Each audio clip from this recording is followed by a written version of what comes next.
वरुण अपने घर में सबसे छोटा था। उसके दो बड़े भाई, जिन्होंने माता पिता के देहांत के बाद बड़े शहरों में जाकर अपना व्यापार जमा लिया, माता पिता की जिम्मेदारी वरुण को सौंप दी। इसी कारण वरुण तरक्की नहीं कर सका और कलकत्ता में ही एक छोटी सी नौकरी करता रहा। वह एक किराए के छोटे से मकान में रहता था। एक दिन वरुण को उसके बड़े भाई अमरनाथ का फोन आया। वरुण, कैसे हो? जी भैया, अच्छा हूँ, आप बताइए। सुनो वरुण, शायद तुम्हें पता नहीं है, पिताजी की दिल्ली में एक पुरानी प्रॉपर्टी थी जिस पर किराएदार ने कब्जा कर रखा है। हम उस प्रॉपर्टी को बेचना चाह रहे हैं। मैं चाहता हूं तुम वहां जाकर रहो और उसे अपने कब्जे में लो। इससे हम तीनों भाइयों को फायदा होगा। लेकिन भैया, मेरी नौकरी। अरे भाई, दिल्ली में तो तुम्हें इससे भी अच्छी नौकरी मिल जाएगी। जाओ वहां। वरुण अपने दोनों भाई अमरनाथ और श्याम का बहुत आदर करता था। वह उनके कहने पर अपनी पत्नी को लेकर दिल्ली पहुंच जाता है। वह किसी तरह लड़ झगड़ कर किराएदार को निकाल देता है और खुद रहने लगता है। कुछ ही दिनों में उसे नौकरी मिल जाती है। दिल्ली में कलकत्ता से अच्छी सैलरी थी और मकान का किराया भी नहीं देना पड़ता था। वरुण अच्छे से रहने लगता है, लेकिन वह मकान बहुत पुराना था, खंडर हो चुका था। ऐसा लगता था कभी भी गिर जाएगा। कुछ दिन बाद वरुण को उसके मंझले भाई श्याम का फोन आया। छोटे, कैसा है तू? भैया, मैं मजे में हूँ। दिल्ली में अच्छी नौकरी मिल गई है, सब अच्छे से चल रहा है। चल, अच्छा है। हाँ, एक बात तुझे बतानी थी। हम दोनों भाइयों ने 2 अलग मकान कलकत्ता में खरीद लिए हैं।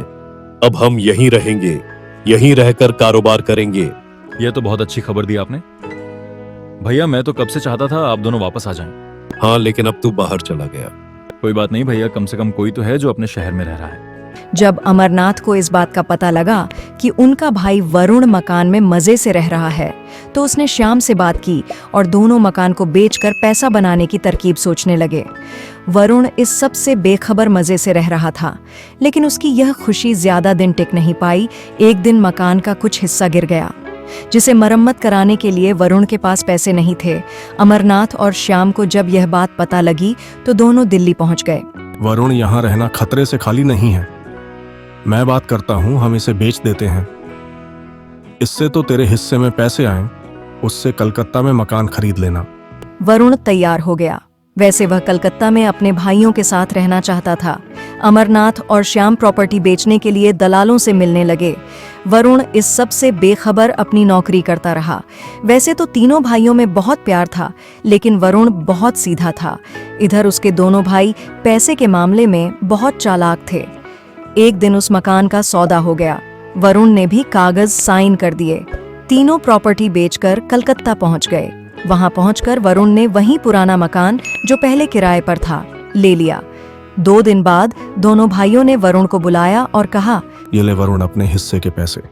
यह कहकर अमरनाथ उसे 5 लाख रुपए पकड़ा देते हैं। भैया, ये क्या है?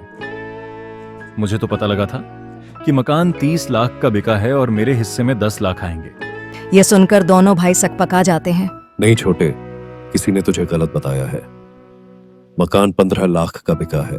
भैया, आप ठीक कह रहे होंगे। एक काम कीजिए, ये पैसे भी आप रख लीजिए। मैं आपकी बहुत इज्जत करता हूँ, लेकिन मुझे लगता है पैसों की जरूरत आपको मुझसे ज्यादा है। यह कहकर वरुण पैसे छोड़कर वापस घर आ जाता है। उसे विश्वास नहीं हो रहा था कि उसके दोनों भाई उसके साथ इतना बड़ा धोखा कर सकते हैं।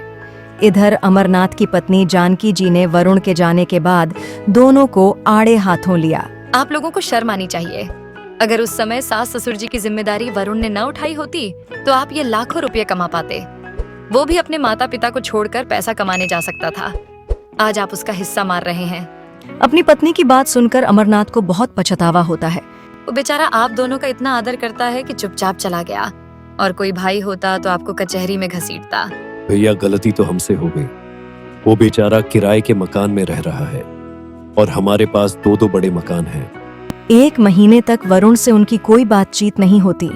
एक दिन दोनों भाई अपनी पत्नियों के साथ वरुण के घर पहुंच जाते हैं। आज रविवार था। वरुण घर पर ही था। अरे भैया, भाभी, आप आइए, बैठिए। मैं अभी आपके लिए पानी लेकर आता हूँ। बस वरुण, हम बहुत शर्मिंदा हैं। तेरे साथ हमने बहुत गलत व्यवहार किया। भैया, भूल जाइए। हम सब में प्यार बना रहे, बस मुझे कुछ और नहीं चाहिए।